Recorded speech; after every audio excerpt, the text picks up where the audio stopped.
All right. Hello. We are live. Thank you so much for joining us for our Compassionate Connections. And tonight we are doing a roundtable. We have a bunch of awesome people here ready to talk all things OCD, substance use, addiction, and how we can show up for you and support you wherever you are in that journey, whether or not you struggle with that or you are part of a family that struggles with that. We have so many areas of representation, and we're really excited to be here, share our stories, take questions from you, and just overall be able to connect with the community on this really important topic. So just quickly, my name is Chrissy Hodges. I'm the executive director of OCD Gamechangers, and I just wanted to give you a quick update. OCD Gamechangers has been a little quiet the last couple months, and that's mainly because Chrissy needed a break. We had a lot of initiatives going on last year, and the board kind of decided at the end of last year, in the last couple of months, you know what, let's take a breather and get ready to gear up for 2022. So I am excited to announce that we are going to be doing events, kind of getting back to our roots. Those will be announced probably in the next month or so, and we're going to be doing them in the fall, including an international event. So stay tuned to hear more about that. And if we're in your area, we would love for you to come out, depending on the COVID regulations. If not, we may try to incorporate some Zoom. I think that a lot of people are tired of that. So that's why we were trying to figure out how to get events in your area. If you are wanting to do an event in your area, maybe not in 2022, but maybe in 2023, please reach out to us at ocdgamechangers@gmail.com and let's talk. Let's talk about how we can make that happen so you can create community and bring awareness for OCD and all things OCD related to wherever you live. All right, so let's get started. I'm going to kick it off with Lauren, and then we'll just kind of go down the line, introduce yourself and why this initiative is important to you. Awesome. Hi, I'm Lauren Rosen, licensed marriage and family therapist, and I am also someone who lives with OCD and is in recovery from substance use disorder. And yay, hi, Michael. So nice to see you. Why is this important to me? Because of my lived experience, first of all. This is an issue that's near and dear to my heart. And I know that when I first experienced OCD, when I first got sober, I didn't know people who had either or both as a starting point, and having a community has really been incredibly impactful in my own recovery in my life. And then from a clinical vantage point, this is something that I see regularly that a lot of people struggle with, and it's important to me from that vantage point too. So glad to be here. And popcorn, Sean Shinnock. No, hey, I didn't say your name right. Shinnock. Yes. Don't say it like Chrissy does. I think I don't. Well, or even John Tessitore. No, they both butchered it. I remember it's the front of the leg, and then when you eat something you don't like, ick. Shinnock. Okay, wait, ready? Hopefully that's not what you think of me when you say ick. Gross. Ick. You just kind of end it with that. Throw up on the leg. That's right. Typical. Okay, ready? So, popcorn, Sean Shinnock. Okay. Popcorn, Sean Shinnock. So write down, not popcorn, write down the line, a popcorn line. Anyway, I'll shut up. Anyway, so for those of you who don't know me, my name is Sean Shinnock, and I developed Draw Your Monster and a couple other programs. I work as an illustrator and artist. I work for McLean Hospital, some other things.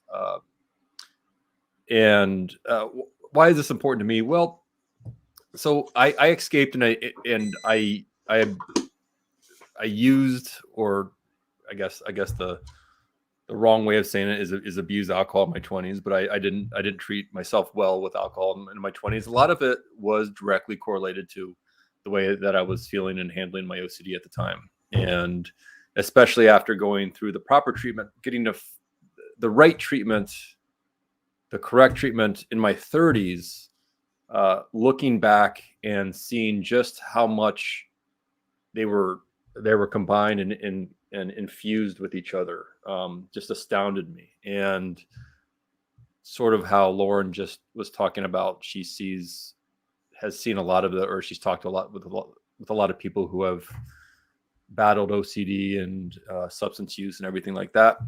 I've talked to a lot of people too that have kind of come out and said like, yeah, that's how I escaped. That's how I dealt with a lot of things. And if people are willing to listen to me, I'm willing to tell my story or talk about it or answer any questions that I can and help in any way possible that I can be helpful in. So to Dr. McGrath. Well, thank you, Sean. Patrick McGrath, clinical psychologist. I am the chief clinical officer at NoCD. And I also used to work at Amita Health and still do consult there a little bit. And what I did there was open up the Foglia Family Foundation Residential Treatment Center, which was the first treatment center for both OCD and substance abuse, where you could be treated for both at the same time, which wasn't happening at any other residential treatment centers. And it is still going, which I'm proud of, even though I'm here at NoCD, to see that they're still doing the work that they're doing.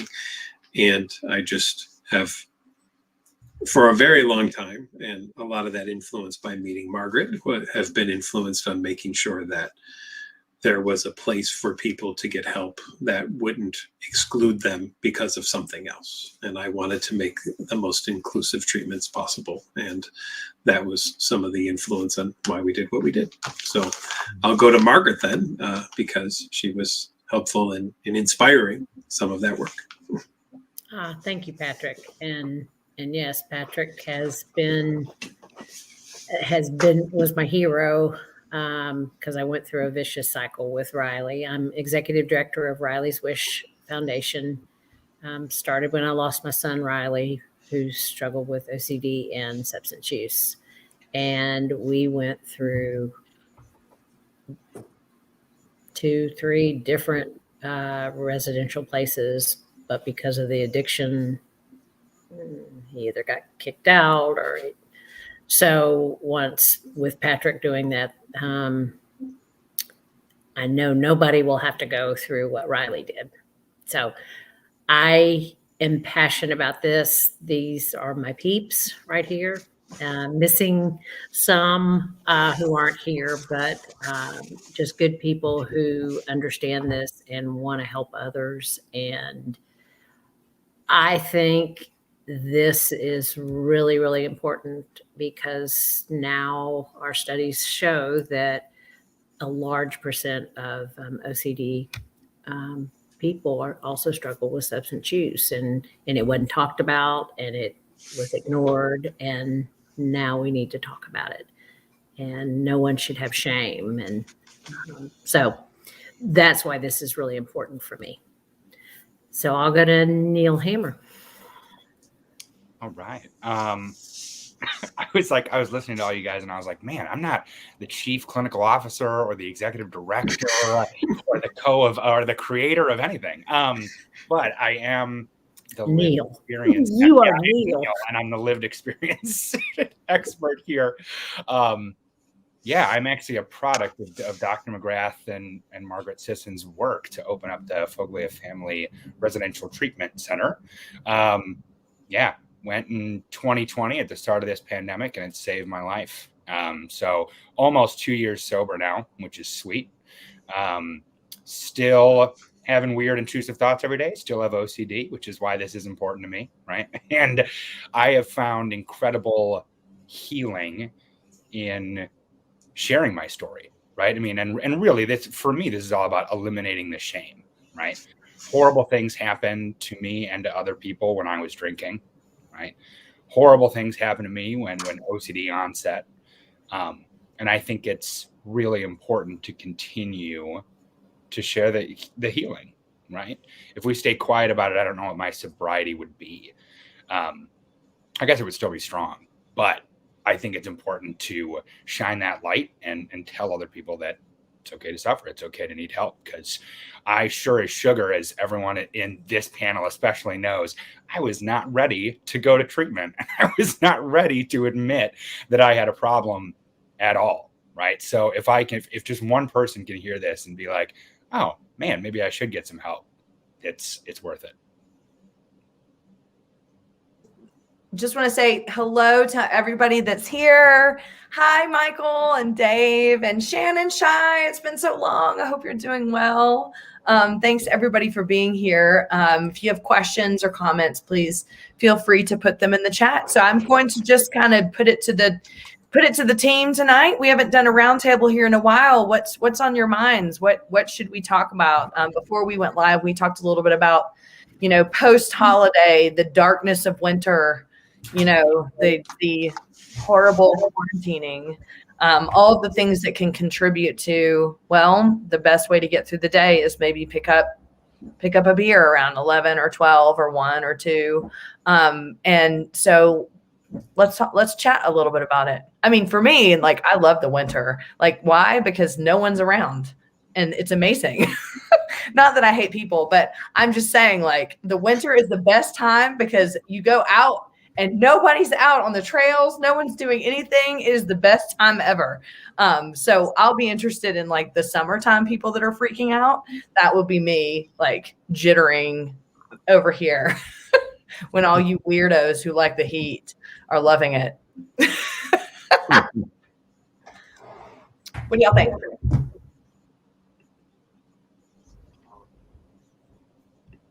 Lauren, are you going to go first or am I going to go first? No, you're going to go first, Neil. Okay, I'm going to go first.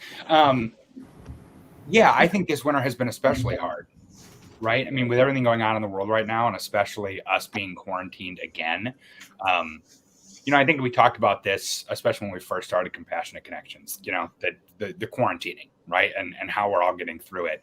But I think it's been especially doubled down now that we're back in quarantine, and this might just be the rest of our lives, right? I mean, the winter won't, but the quarantine certainly might. And yeah, it really stinks. And there's no way around that, right? There's no like buttering that up and putting sugar and spice on it. It just sucks, right?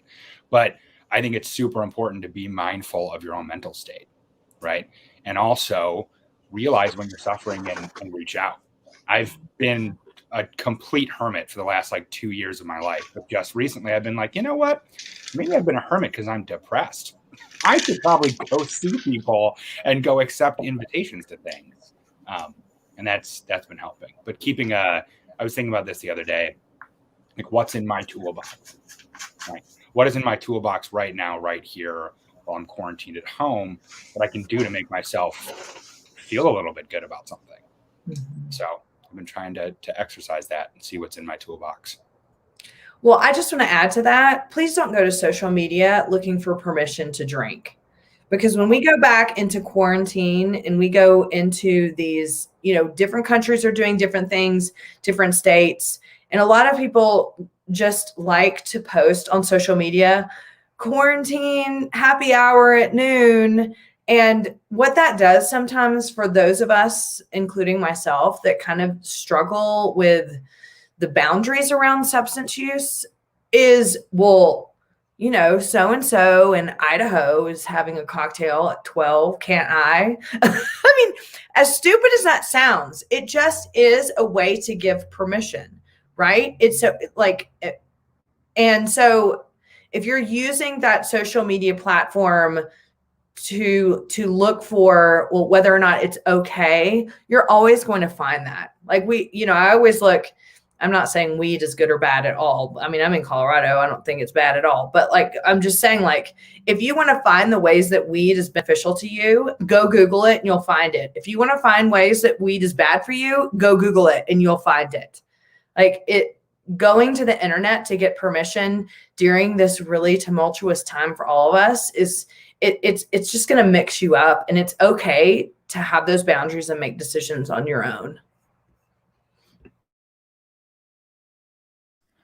I'd be so curious to hear too from anyone who's joining us. I mean, we're talking about finding community and connection and not going to social media necessarily for life advice and the potential for this isolation to impact people with both OCD and addiction challenges.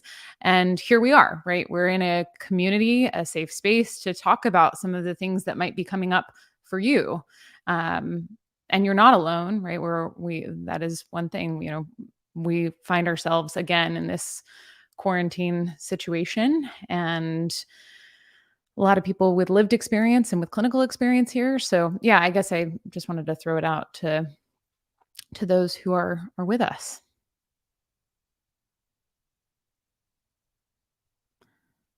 And yes, I agree with what Sports Edit Dude just said. Social media is very hard to go to, especially for seeking reassurance. It's toxic. It can be, for sure. And I'll jump on. I've from Christmas, it was quieter. Holidays, the last since Riley's have been hard for me, and I'm ready for them to be over. And I'm, this was the first year that my daughter and I, it was kind of peaceful for us, and part because COVID, family members had, so we couldn't get together with our family. But we really kind of made the best of it. And that was nice. And then right after Christmas,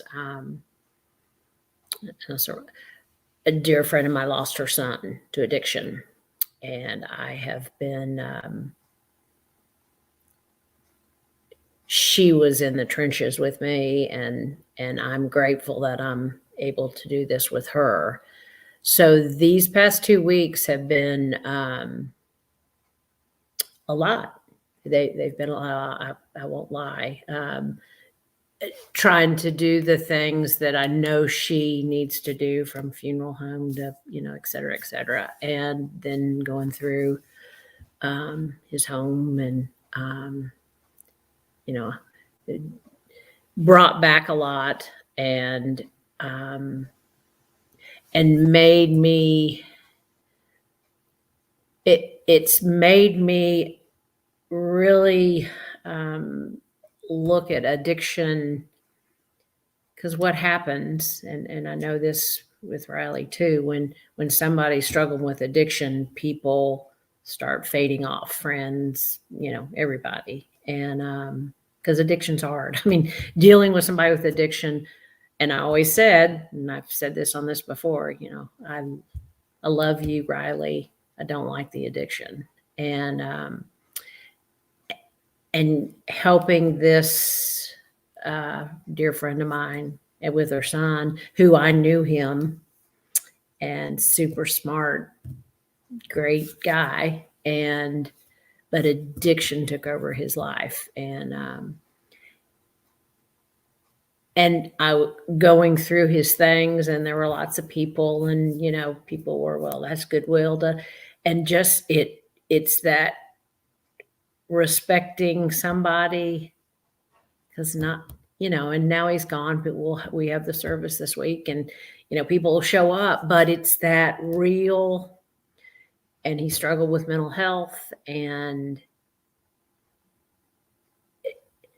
it's seeing that guys, just been a eye opener, and kind of a hard eye opener of,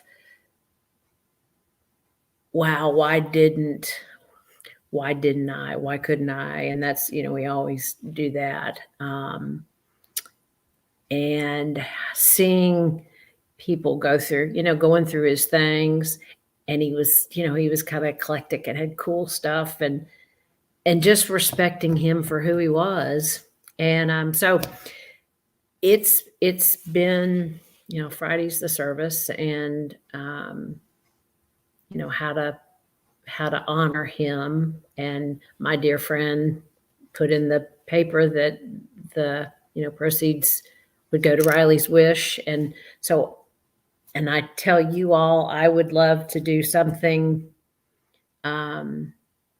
with that money, and we'll put it towards what we're doing, and honor this young man, because I think that would make me feel good. And I think that would be what we're supposed to do for him. So that's been my, Christmas up to now has been, it's been a little bit of a challenge. And I've talked to Chrissy a bunch, and brought back that. And then it's that someone, and if you're on here, you know, I know it feels very alone, and that's I saw that with him. He became very alone, and he didn't have anybody, because that's what happens is, you know, there's that shame, and it's a damn disease that takes over, and that people have more empathy and understanding, and how can you help. So if you're on here and you're listening, you know, we are all here, and we'll listen. We'll get you to the best resources we can, because I'm grateful for this group. So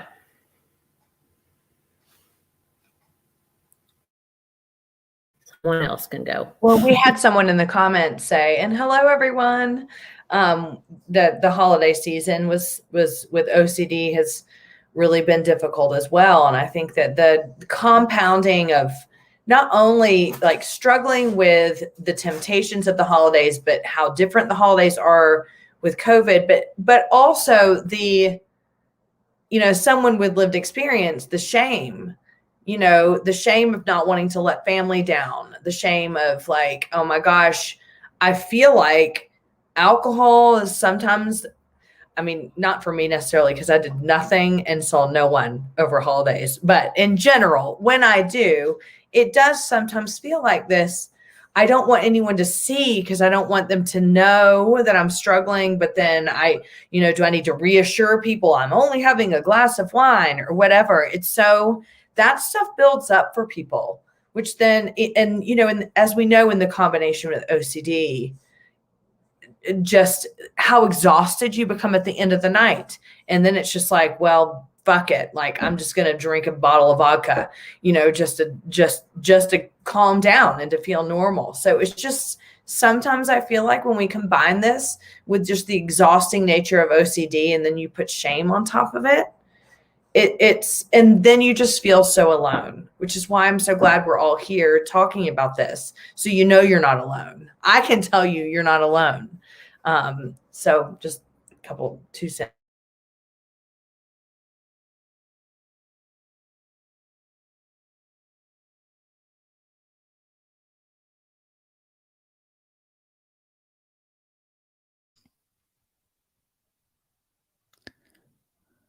One of the other things that I think comes up this time of year too, just to sort of add on to everything about the holidays, is with the new year and all the pressure to make resolutions and to turn over a new leaf, which, you know, it's not all bad, I suppose. But I think that especially with addiction, well, and I probably with occurs with OCD too, that there's this all or none thinking that comes along with, we call it the abstinence violation effect. And if there's this sense of, okay, I'm going to be good now, and I'm, you know, if I'm not going to drink, I'm not going to do drugs, I'm not going to gamble, I'm not going to have sex compulsively, whatever, you know, the addiction is, again, could come up with compulsions as well.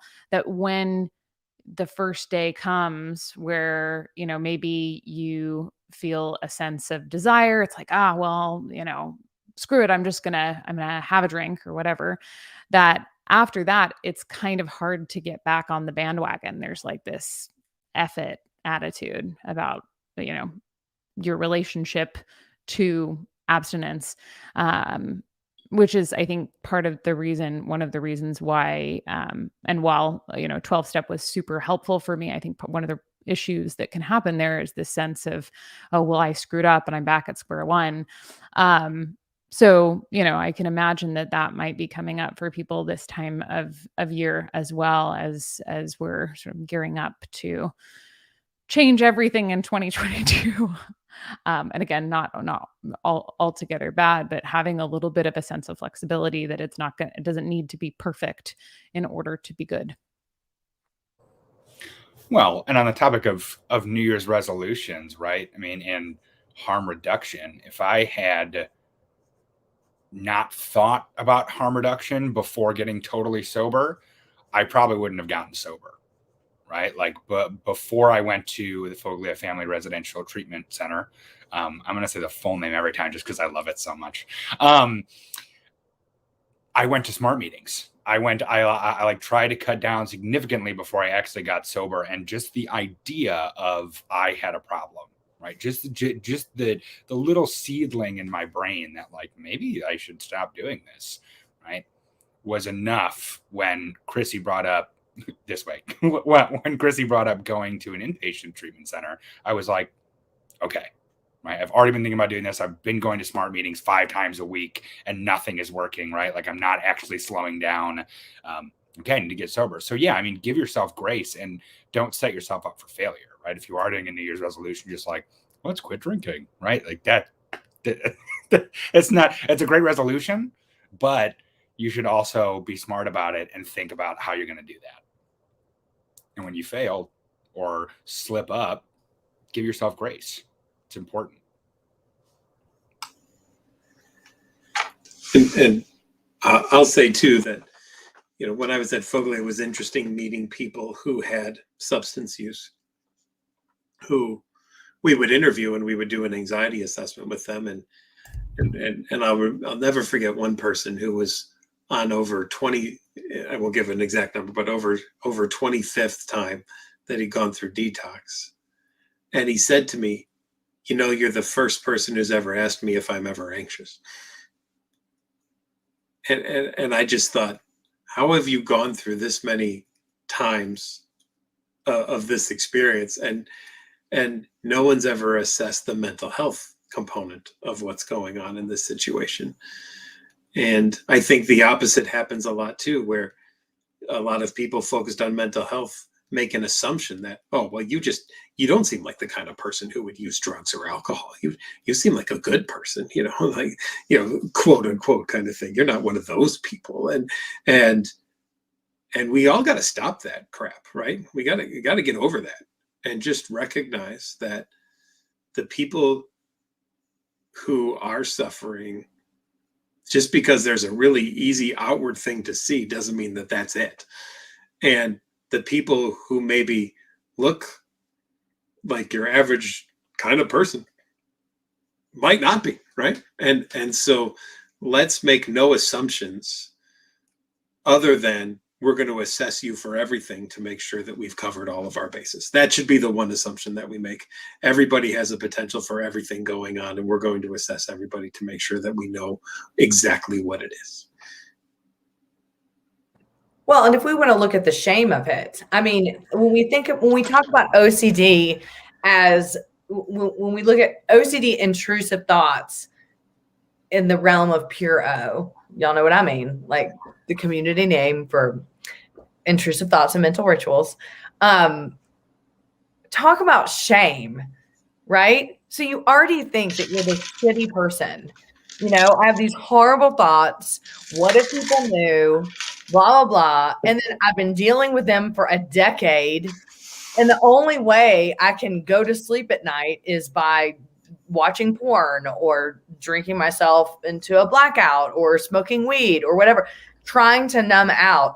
And then the implication of finding out, oh, but you also have addiction, right? And the shame that brings on top of that, it's just unbearable to carry on your shoulders, right? It's this. And so, exactly. It's this.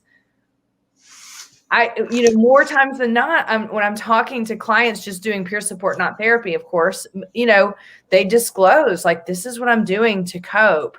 I'm scared to tell my therapist. I'm scared to tell my family because it's one more thing on top of why they're bad. Yeah. It's so the shame and guilt. It's just crippling. Yeah. Oh, sorry, Sean, were you going to say something? Oh, I was just going to say too, if somebody is actively using a substance and then shame is being heaped on them just because we as a society like to see it as some sort of moral failing, not we, like not we here, but the general populace. The general we. Yeah, the general we, those awful we people. I'm just kidding. What was I saying? They're similar to the they people, you Yeah. got to watch out for they. They say that, or they said. I still don't know who the hell they are, but they're the I'm worst going is what to they punch are. they in the head when I see them because they annoy me a lot. So I'm on board for that. Yeah. I'd like to also punch they in the head. But I think that if you've already got this internalized sense of shame related to I'm so bad for having these thoughts, and then people around you are like, what's wrong with you? Get it together, right? That echoing externally of this voice in your head that's like, I know I'm the worst, right? And then everyone starts to tell you, yeah, you know what? You suck. You should really, there's so much opportunity for shame with the two of these disorders occurring simultaneously, unfortunately. Well, and let me add one thing on that. Maybe in OCD, it doesn't even have to be I know I'm the worst. It could be what if I'm the worst, right? Yeah. And just that maybe is I don't have to be.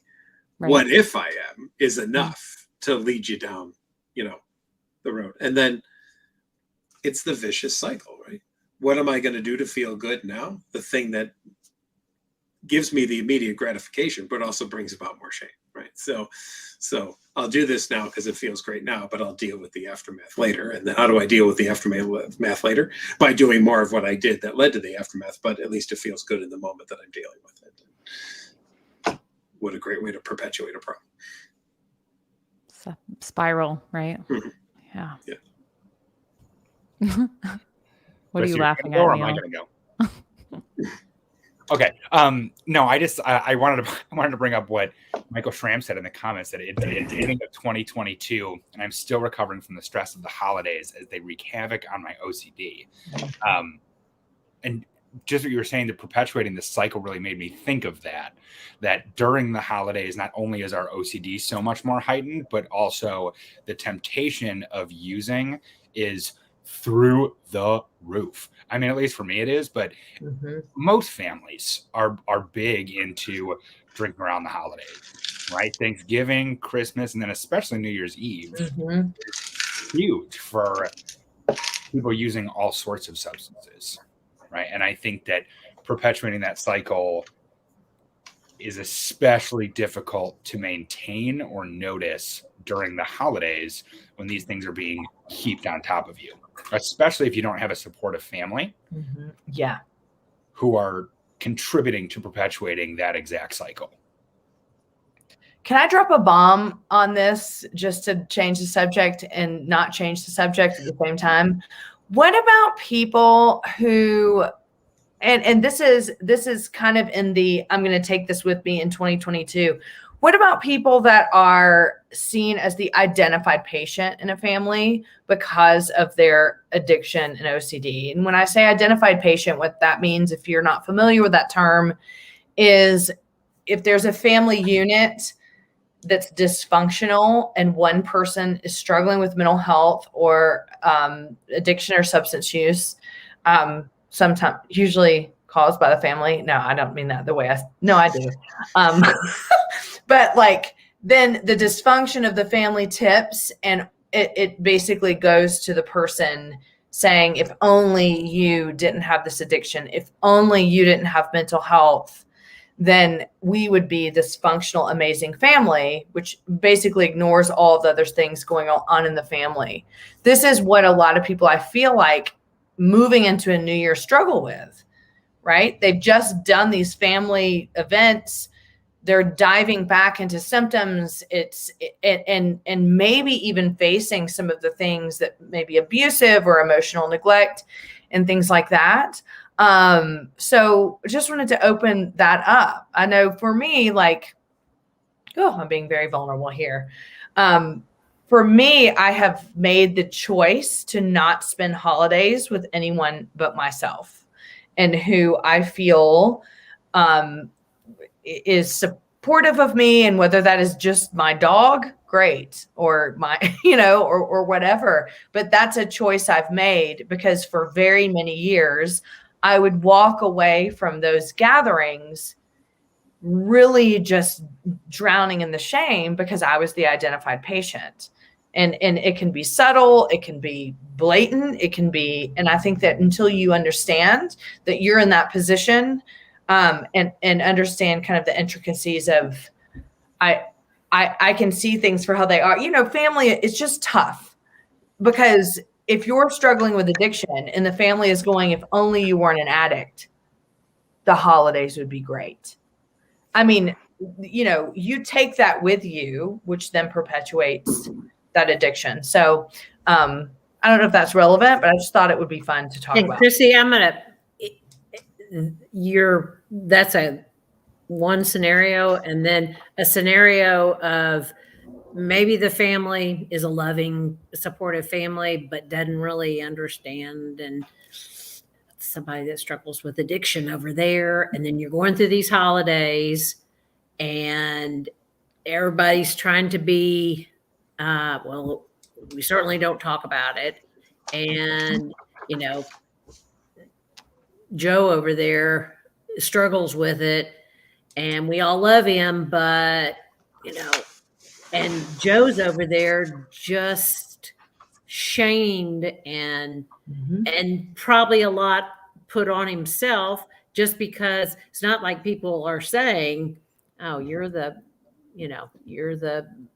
have mental health or addiction, but he's feeling that shame of himself and having to deal with the holidays and where everybody's, you're supposed to be happy. And then do you go to church and, and everybody's happy there.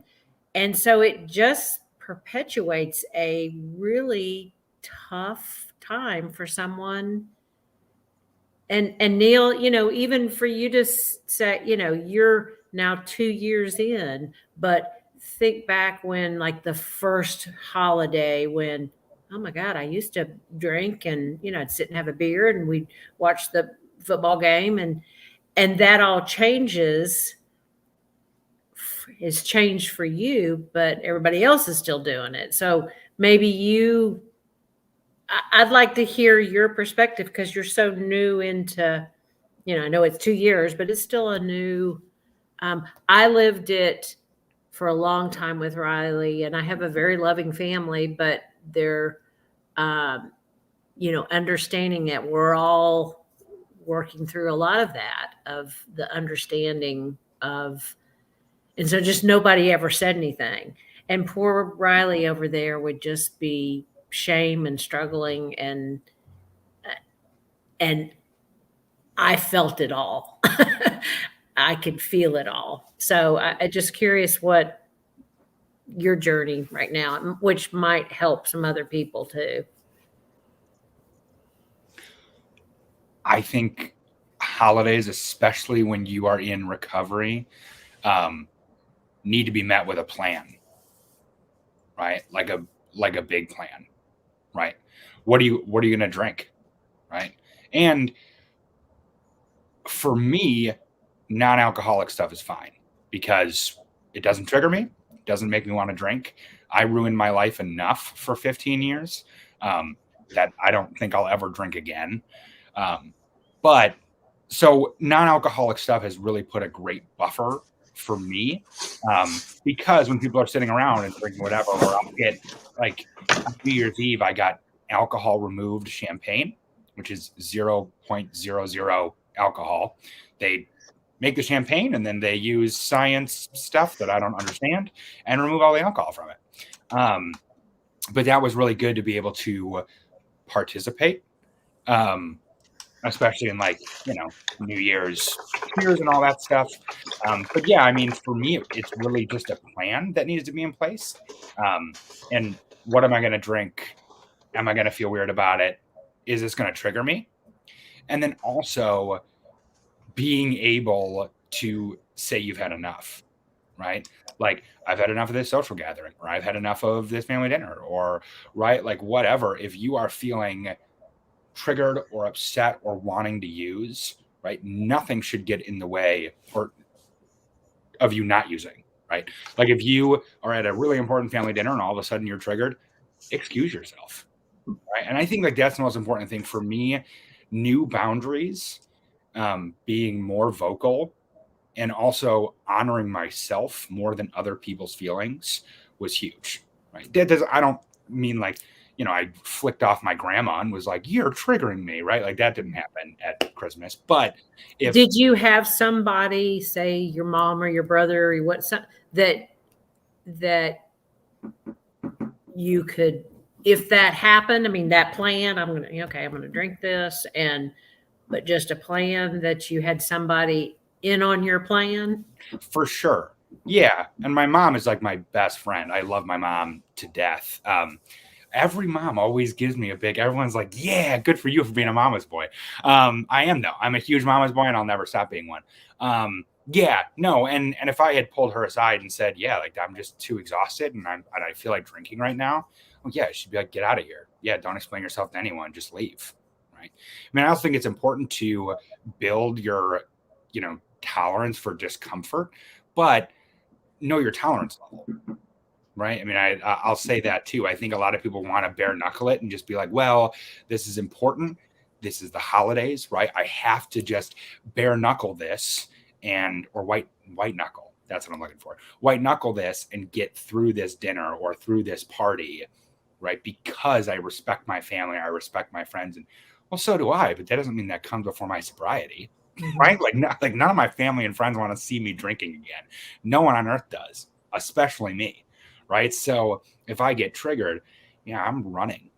Right. And I think like there shouldn't be shame in giving yourself accommodations. Right. Even if no one else will, or even if no one else understands, giving yourself those accommodations, especially in early recovery. Like you said, Mark, it's huge. Well, and then Lauren, you're in how many years now? 16. That's wild. Yeah. Thank you. But it'd be interesting, your perspective. Yeah. Well, first of all, I totally loved what you said, Neil. Like having a plan is so important and I remember so many of those holidays, especially early on. Like at this point in my life, it doesn't bother me not to have a drink at New Year's. Because I have so much practice at it now that it's the default.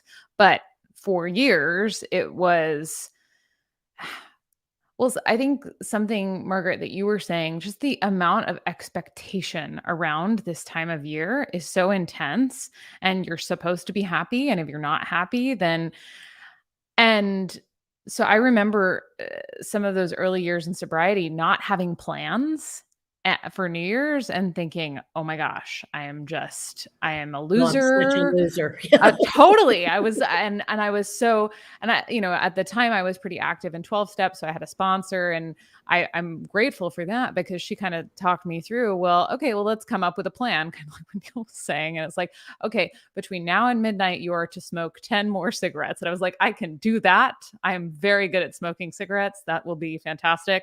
And get some good food and whatever, the thing that was going to, and granted, that's not like a long-term great coping strategy and I don't smoke anymore, but it, just walking through and being like, okay, one step at a time, how am I making it through tonight? And whether that's with other people, whether that's alone, right? And I think what Neil said too about knowing what your needs are and what your limits are. There he is. He has returned. That knowing where your limits are. So if being alone is something that you need, or if being with other people is something that you need, trying to find a way to support yourself in that. And I know that truly, like I could have spent the evening with my parents if they stayed up till midnight, which they don't, but that's fine. Or knowing that at the time I could have gone to a meeting. There were other options, and I think that there are options available. And I loved what you said about finding what you were going to drink.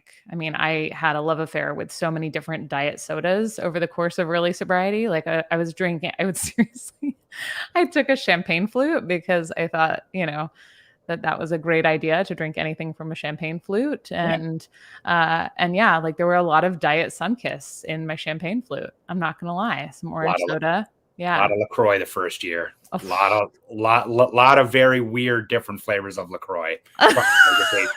There we go, Margaret. That's a good one, though. I don't know what flavor that is, Margaret. Limon. It's limoncello, isn't it? Limon. That's the limoncello one. Limon. Limon. Yeah. So, I feel like I just echoed exactly what Neil said, but ultimately, knowing your limits, having a plan, and being super, super gentle with yourself, because it's like all you need to do is make it through tonight. That's it. You don't have to set the world on fire. You don't have to have a great time. You could even have like a very mediocre or even a sort of a sad New Year's. And it's all about just putting one foot in front of the other. And I know that was really helpful for me.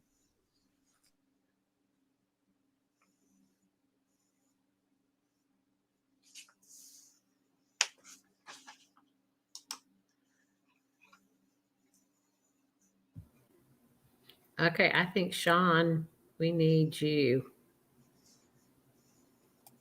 I've just been listening contently to all the good stories. I'll be honest with you. I don't have much to add around the holiday season.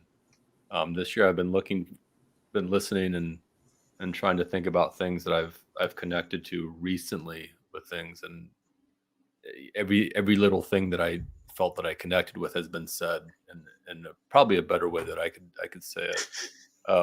But the things that have come up with me in terms of alcohol, particularly to help address situations, has been not holiday related. So I didn't want to go into those things because we seem to be on kind of the holiday and New Year's resolution kick. But I do remember Christmases and holiday seasons of the past where I had felt like the guy, like we were talking about what was the term? The family individual dude. I'll just say that's who I was. And The identified patient. The identified patient. And I didn't, it's one of those things. Margaret brought up, like, I never got any kind of like really anything negative directly from me or my friends. It was more like, I love you, but we're just not going to talk about it. You're just that guy, and we're all going to accept it, but that type of thing. But I always got the shame and guilt from myself. It was self-induced shouting or frustration or shame. It was never really coming from the feeling like I was being ousted or ostracized or rejected from any kind of social circles. It was me doing it to myself. And the way that I felt, I always felt like the guy not, invited to the party, but not to the table. And so navigating, a lot of holidays like that has been tough. And I've had to learn how to get through those things, especially. So I went 4 years 100% sober from late 2014 to late 2018. And then I went into moderated drinking occasionally with the help of a therapist that was moderated. So, and still is. But this, I can't really speak to this holiday because it really didn't come up. I didn't really have an impulse to drink or anything. I will say that what has helped me during my 100% sobriety, and honestly, what has also helped with me moderating and being more on top of my life and how I want to enjoy alcoholic beverages when I do choose to do that, goes back to what Neil and Lauren and whoever else made a comment about not overthinking about it, but thinking about it and having a plan and how you want to set boundaries for yourself and how you want to express those boundaries. I know that when I went out to bars when I was sober with friends, that didn't bother me. It really didn't. It didn't bother me that other people were drinking. But I also I wanted to have a drink in my hand. So I would beeline it to the bar and I would get a club soda with lime. It made me feel like I was kind of drinking something fizzy with a lime, the lime on top of it made me feel like I was part of the party. For my own personal reasons, I didn't feel like anybody was staring at me because I was drinking water at the bar. Like I removed a little bit of that label, if anybody, because I'm still concerned with what people think of me. I'm trying to get through that, but I would have a cocktail. So I would make a plan. Like I would get to the bar and like, this is what I'm having. And now, if I'm having a beer with my brother, I'm here in Ohio. If I have a beer with my brother watching the playoffs here, like I know going in that I'm going to have 1 to 2 and that's my limit. And that's it. That's done. We're good. Like that's the pact that I've made with myself. And coming through therapy and with the experience of going through all the hard things of sobriety. Sobriety is tough. It's tough at times, and stopping and all that stuff like that. It's created this confidence to be able to create that pact and make that pact and honor that pact with myself because I'm worthy of it. That's the thing. I wasn't able to make that pact in the mid-20s. No fucking way. But now I can make that pact and I can sign it and I can deliver it. And that has helped a lot. So just wanted to add all those 2 cents. I wanted to make sure everybody was talking about the holidays and stuff. That's right. I didn't feel I had too much to offer, but when we start talking about relationships and dating and the feeling of being a fun guy and trying to impress and like I need to loosen up, I will have a lot to say about that with that conversation. So thanks for calling on me, Margaret. Appreciate it. That sounds like a future episode we should have for I'm in. I was going to say, but I think that's a great. Because it's real. I'm just starting to get a little bit. Sorry, Margaret, I interrupted. No. I think, Sean, that's a great, because I know a lot of people deal with that. So I think that's a great topic that we can. Starting to think about doing it again. And there you go. And there's Neil going. I feel it's just tough. The first thing I want to do is I want to grab a beer and like get loose and feel like I'm a fun person. And I'm still. There's a battle there still, and the OCD kind of wraps it, especially the OCD around relationships and being wanted and rejection and all the things that what if that and all this fun stuff. So that is crept into my periphery or not periphery, but my view more than the holidays have. But we should have a discussion on that for sure. So to get back to point. Yeah, and I'm looking at some of the comments and people are like, yes. So, hey, that's what we'll do next time. Boom. Well, so this we don't even have to think about it. Yeah. Bam. Chrissy, are you with us there? You're kind of low down there. Yeah. But can we talk about how cute you are in your hat? Sorry, I just had to. I looked up and you're in your hat and you're just kind of listening. I was like, oh, Chrissy's so cute. Sorry. Thank you. I'm very Colorado tonight. I'm the only person in the world that when it's 25 degrees out, I have the window open right here with short sleeves on and I'm still hot. My window's open. Well, there we go. I'm not the only one. Well, we actually are right at about an hour. So should we wrap up? Sounds good. I guess maybe we could go around round table what we can leave with. Ooh, Neil, you start. Can I go first?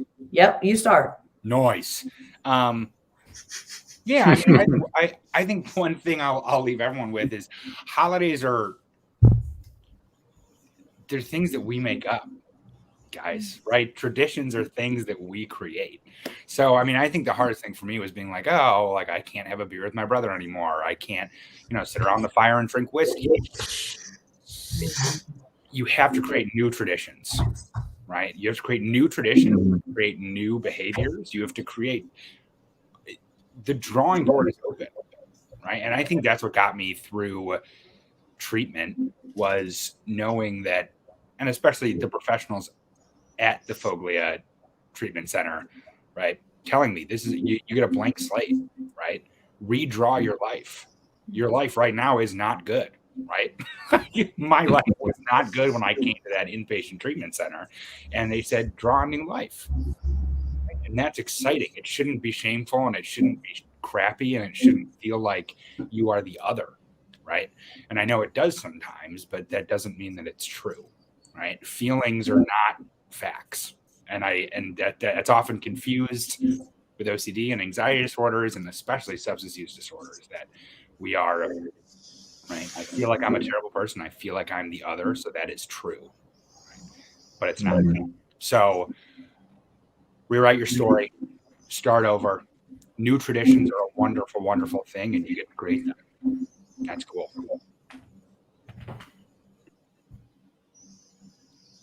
You really did mic drop that. That was really good. I like the mic drop. That was great. But you didn't popcorn anybody, Neil. Who's who's that? Oh, are we popcorn? Oh, I didn't know what we were doing. I'm going next door. Lauren, We're going next door. All right. Thank you. Hello. I loved what you said, right? We get to create the lives that we want, and like every day we have a new opportunity. And so whether you're in recovery from OCD solo or addiction solo or both, we're always getting a chance to start afresh. And I think in terms of my the thing that stood out most to me from what we were talking about is just the expectations piece from this time of year, and allowing it all to be like good enough, right? It doesn't have to be perfect 2022. And if something imperfect has already happened, right, then okay, then have the most imperfect 2022 you can, right? Like contaminate the hell out of 2022. And that's, I think instead of trying to make everything look shiny and happy and pretty all the time, that it's just, one foot in front of the other. I think it's been in my experience anyway. And I think it's what I've seen support others. So that's all I have to say. And I'm going to popcorn again to Sean Shinnick. Ooh, I did it. Yes. I just got to say, I love what Neil just said about new traditions. I'm thinking about a lot of life changes and differences in my life and new things, and developing something new and developing that into a routine or tradition, I think is a really great thing. It's a cool thing to hear him bring up, because we do have that agency, that opportunity to build something new and create that as our tradition or as a routine, especially ones that are going to be more healthier and productive for our own personal lives, as we are unique individuals, and whatever that looks like for you. And something that stood out for me, I guess, during what we were talking about a lot was, again with the expectations, like Lauren said, but something that I've been reminding myself with, and I'm not sure how much it lines up with addiction and substance use, but going from like 100 to 0 overnight, or the other way around, from 0 to 100, whether that's from doing nothing to like 100% production and doing all the things that you want, or being in a rock bottom place at 100 and going and pulling back to 0 to nothingness. That's really hard to do overnight. So if you can be gentle with yourself right now, know that it takes time. It takes small steps to climb the mountain. I think that if I were to have this grand goal and expect to get it done by next week, I would be setting myself up for failure. So remind yourself what's going to set yourself up for some sort of victory, no matter how small. Our victories can be very small. A victory can be surviving the day. And so remind yourself that, especially as we go into 2022. And Neil, you were gone, but I wanted to just, again, make a new tradition, make a new routine that serves you well. So to steal from Neil. I'm going to go up top with Dr. Patrick McGrath. Thank you. I'll add on this idea of making a new routine or a new self, new you. No matter how great of a creation it is, it still comes with the brain that created it, which means it still comes with urges and cravings. It still comes with the occurrence of obsessions. And part of that creation is not to be angry that those things occur and not to see those things as failures, but to recognize those things are just part of life. And I don't have to react to them the way I used to react to them. Part of creating a new me is learning to react to them in a different way than I reacted to them. And I think sometimes people think, oh, well, there's the craving, there's the urge, there's the obsession, crap, and everything's back to garbage again. No, it's not. It's just a part of who you are. You just don't have to act the way that you used to act when you had them anymore. And that's what makes somebody successful. It's not the absence of those things. It's the recognition and the moving on from those things that allows people to be successful.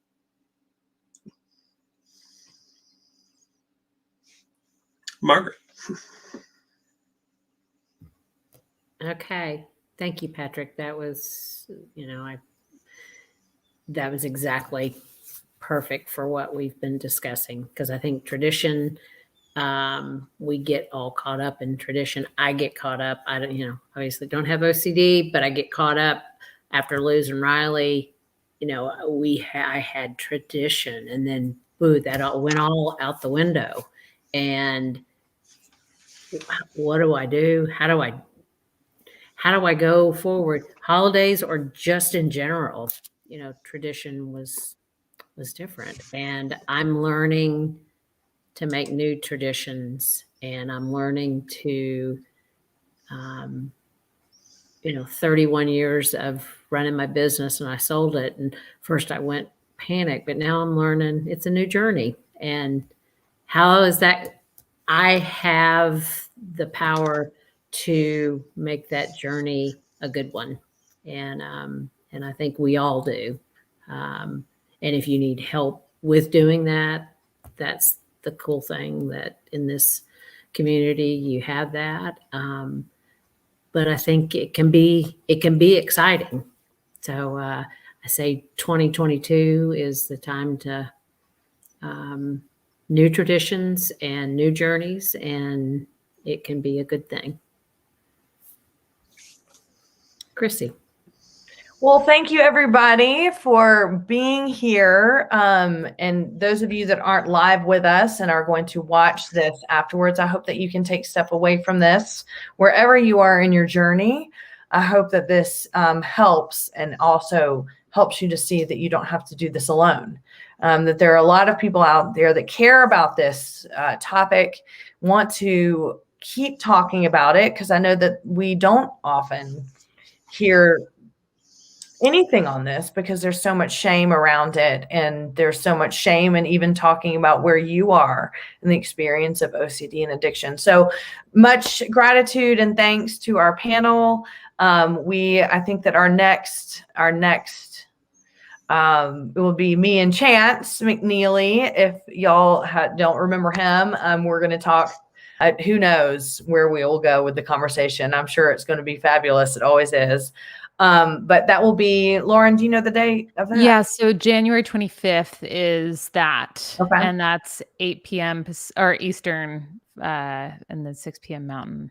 Excellent. So Yeah. we'll put some reminders up on social media. You all see our names, follow us on social media, follow OCD Gamechangers on Instagram or Facebook, and then you'll find out a little bit more about when we are going to come on with these great chats. And we are just excited to be bringing this content for you, because we all believe it's really important, and we believe that you're important to the community no matter what you are going through. So just a reminder, OCD Gamechangers is a 501c3 nonprofit. You can donate to our organization through OCDGamechangers.com. That keeps the programming going. We are going to be doing events this fall, so stay tuned. Whether I announce them when I'm here with Chance or the next time we do a roundtable, we're going to be coming to an area, hopefully fingers crossed, near you, or you can come to us, and we look forward to seeing you in person. So thank you to everybody tonight for being part of the panel, and we will see you next time. Bye. Thank you, guys. Thank you. Oh, hold on. We're not done yet.